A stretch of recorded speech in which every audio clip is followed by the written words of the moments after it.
Hi, Peter on Vigor Transformations, and what I want to do to continue on the subject of what's happening to our bodies and how we can start to facilitate release. Again, a lot of this stuff we got to systematically do. Last one was on the shoulder complex, which is going to facilitate movement through the arm, okay? All too often we're not realizing, again, how tight our arms, I mean, everything we do, we are doing with these guys. And to even just think that they're not getting tight or overworked in some way is crazy. I mean, it's just that they can take a huge beating and punishment. Our bodies are very adaptable and malleable. But if we want to kind of relieve pain, have bigger muscles, whatever the case may be, we want to start to kind of work in some kind of form of percussion therapy into our regimen somehow, some way, if not kind of every day, all day. In some way. But so since I've loosened up my shoulder, now I can get better movement and facilitation down through my arms. I'm kind of even noticing down my forearm area that the tissue is releasing. And this is kind of what happens when we systematically do this, is we're facilitating movement throughout the rest of the body and the joint, because now my arms can move better. So now the tissue is getting stretched more properly, as opposed to me kind of holding and pinning back and everything that I did for years. So now I'm kind of starting to stretch more, work this tissue. I got better movement, range of motion from my shoulder. I still got more to go, but the great thing is again, I can start to break this tissue up. So what I'm going to kind of do, go down into kind of the elbow joint. There's so much that happens here, and I wasn't able to break this scar tissue up for years. And all of a sudden it just started kind of moving.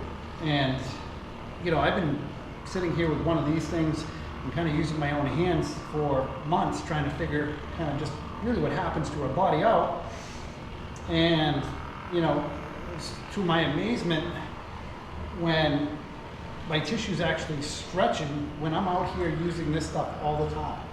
Theoretically speaking, I probably should have carpal tunnel or something by now. But because I'm working these bigger stretches and ranges of motion and kind of allowing better movement through my wrist, I can notice I can play basketball better, I have better hand-eye coordination, my martial arts can improve, and really again what I'm kind of doing is just facilitating movement right now through here. So I'm kind of just going to areas that are really built up in the scar tissue. So we all get this right in our elbow joint. And this is also too why a lot of people, when they're flexing their elbow, they're not really getting the bicep flexion. It's the bicep is the most superficial muscle there.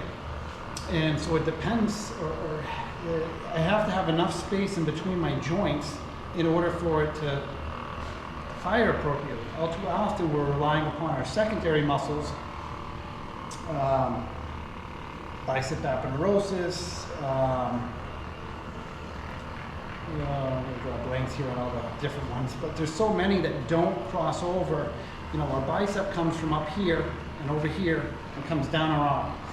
But a lot of these other ones just attach and come right off the humerus and attach to the forearm. And then our forearm comes up and attaches as well, and then we get the tricep, blah, blah, blah. Those ones, they're just supposed to fire if we're in the right positions. And they're doing their right job. It's just that the other ones are getting so tight that they're restricting movement pattern and rotation, because again, think of how much we got to rotate. All too often, I see people that can't rotate from up here, so what they're doing is they're making up for it down here. And this is kind of the most common movement pattern. And just think of, if I can't move here, and now I'm putting twice as much effort down here, think of that's what's that going to do to my elbow. I'm sure it's why like people get golfer's elbow or all these kind of other elbow issues, that tennis elbow, I mean, you kind of name it. It's because the joint can't rotate the way it's supposed to anymore, and our other muscles are overtaking and overpowering, if you will. So, you know, a lot of times the pain goes away, and we think, oh, well, okay, I'm good, you know. But we're not realizing the pain goes away because scar tissue develops. And then scar tissue alters our movement pattern, and now it just might show up somewhere else, because now I can't rotate here, I might torque my elbow or my shoulder, and now I got an issue up there. Our body systematically tightens up as we age. It's the best way to think about it. And we can systematically start to kind of undo this. So I'm kind of coming down by the wrist a little bit. And as I have, and hopefully others will start to understand this kind of process, we can kind of really start to undo what happens over time to our bodies, and we can understand it better. Because, like me, most of us are not that 1% of the population that gets paid to play a sport or to exercise or whatever. And all too often, our childhood plays a huge role in this as well. I'm not going to get into that too much, but we need to start understanding that the scar tissue is really what changes and alters us the most. And even when we're exercising, we're building scar tissue. Now we can promote new healthy muscle tissue growth through exercise, but it doesn't take away the scar tissue that's already there. And we need to start kind of understanding of kind of what percussion therapy can start to do for us, and start kind of breaking this up, even if we spend just a little bit time each day doing this. And if we started it when we were young, I can see the huge benefits and implementations that would happen if we kind of kept our major joints loose. So our glutes, our shoulders, our hips, if we can keep them malleable and the tissue moving well, then we most likely wouldn't end up with a lot of extremity issues. But we got to think of, everything moves from my base, and as our base gets distorted, now our extremities have to make up for it. And this is why I feel we all end up with these extremity issues. A lot of people, mostly as they age, especially end up with upper body issues. But you can see how they move, and they're having really hard time with their lower. They just kind of maybe don't complain about it, but you can see that the reflective of them getting up or going downstairs. And a lot of people won't complain about it, but I hear it when they come into the studio and kind of start asking about things. And this is kind of how I fell into it. More was about trying to help kind of the everyday person move better. And I understood, or started to understand, that it was not achievable just through exercise alone.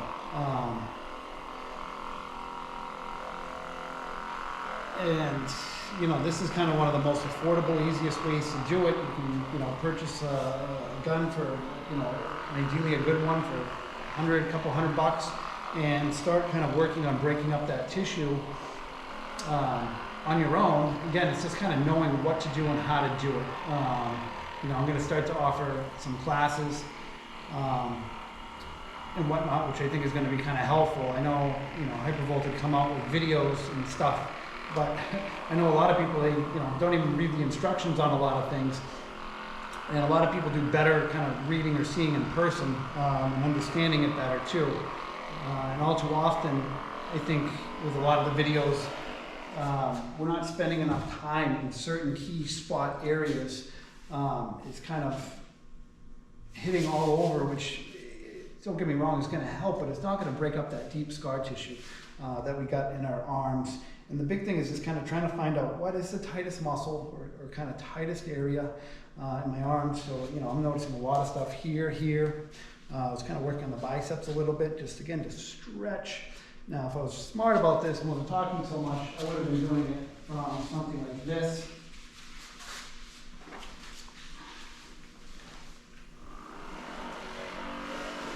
Position. I'm doing it here because now I'm stretching the tissue. Now I don't want huge, okay?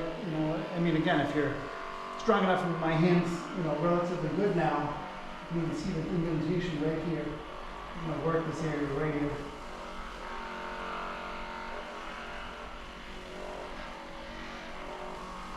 If you think of your muscles, they all come to a lot of points, okay, except for some of the big ones like the pec, the glute, but they all come to these little tiny points, and they span out. They're these huge kind of fanning muscles, if you will, but they all come back down to a little tiny point again. And we got to think of, just like if something's getting twisted like wire or twine or whatever, it gets more twisted at the base than it does throughout the others. Now the other part's still twisted, but the base kind of gets tighter and tighter. And as I keep turning it, what happens? I keep getting tighter. That's how we get these cables throughout the body, is that kind of fascia lines, if you will, become tighter and tighter and tighter throughout it. And now the next muscle or muscle fiber starts to kind of do the same thing. And they just kind of keep twisting. And again, if you think of all our movement patterns, they're all this kind of twisting and twining movement. And it's really kind of like going on a fishing boat. You throw it off and all the lines get tangled, right? You know, I try to think of these analogies to get people thinking of what happens to the body. And that's really what your body is. It's made up of these kind of really fine hair threads, muscle fibers, but they get twisted and they get stuck together. Now, maybe we're not drinking enough, or maybe we're not moving enough. Doesn't really matter, right? To a certain extent now.